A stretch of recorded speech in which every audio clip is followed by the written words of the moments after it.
hey, Jesus, I want to make sure that I'm in line with what I should be doing. If somebody has offended, has sinned against me multiple times, where should I draw the line? Where's our limit? At what point does this not become savory? It's not good, it's unhealthy. How many times should I forgive them? And Peter doesn't start with like 1 or 2, like many of us, maybe even 3. He kind of goes to a number that we would even say is spiritual, 7. Surely this is the completion of my forgiveness. And on number 8, something else would need to happen. Unto the Lord, for he is good. Yes, he is good. Oh, give thanks unto the Lord, for he is good. Yes, he is good. For he is. While talking to Peter, he says, now, listen, there was a king, a despot, an individual of high power that ruled in the area. And after he was going through his accounts, he recognized that there were some underservants of his that have not fully paid in full.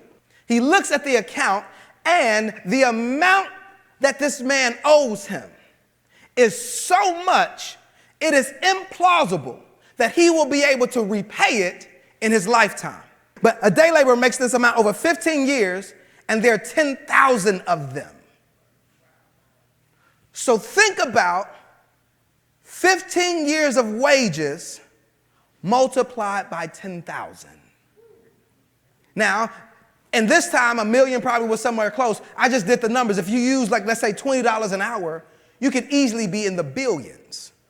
Like $1.2 billion that this man would owe.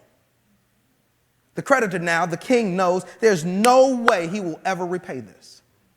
And so, at best, what he can do is torture him, try to get some semblance out of selling them, but he's never going to recoup his money.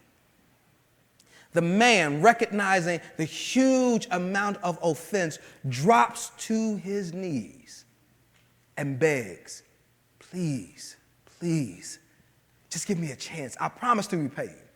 You know he lying. Like, right? Like, he just like us. Like, have you ever dropped? Sometimes I've done this to God, right? Like, God, I promise I'm never going to do this again. Please, right? He drops down. Please, I'm going to pay you back. It is implausible that you're ever going to pay me back.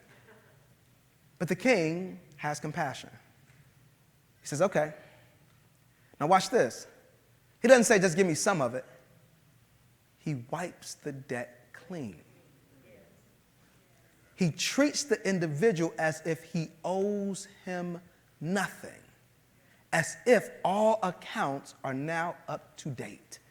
The same man walks out, the one who had owed money, and now he was a person of great stature, and they believed that the reason why he owed the king so much because he probably was collecting taxes and he was doing some either fraudulent or just some really terrible accounting. Now he goes to somebody under him. And this person owes him money.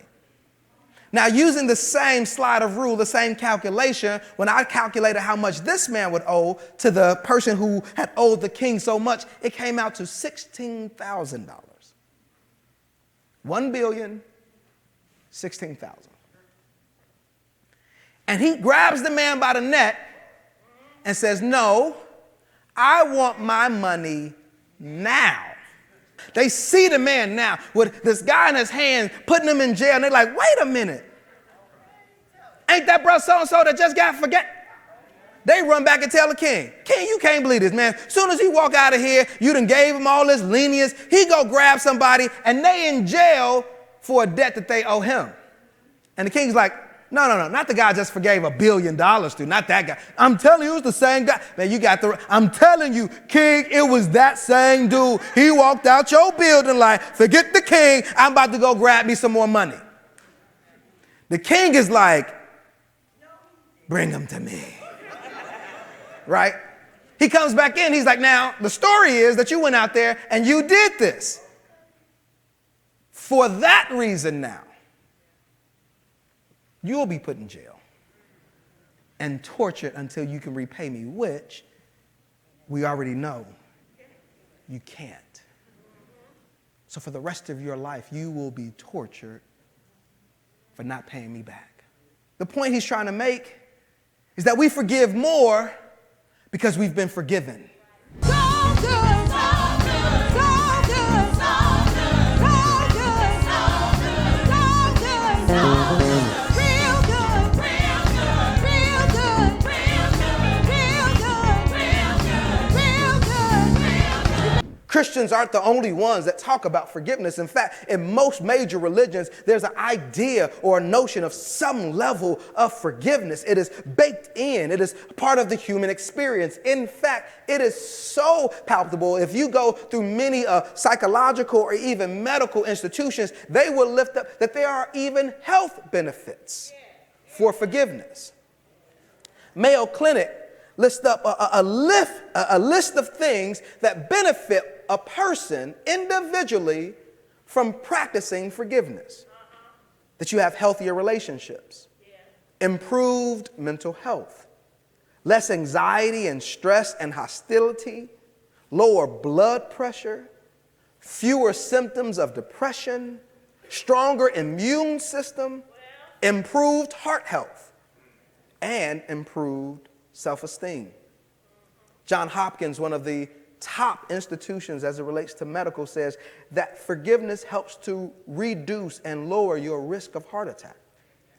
That it actually improves cholesterol levels and enhances sleep. That it actually reduces pain, blood pressure, and lowers levels of anxiety, depression, and stress. It says that research points to an increased connection between forgiveness and health as one ages. Meaning that the older that one gets, the more beneficial forgiveness can be.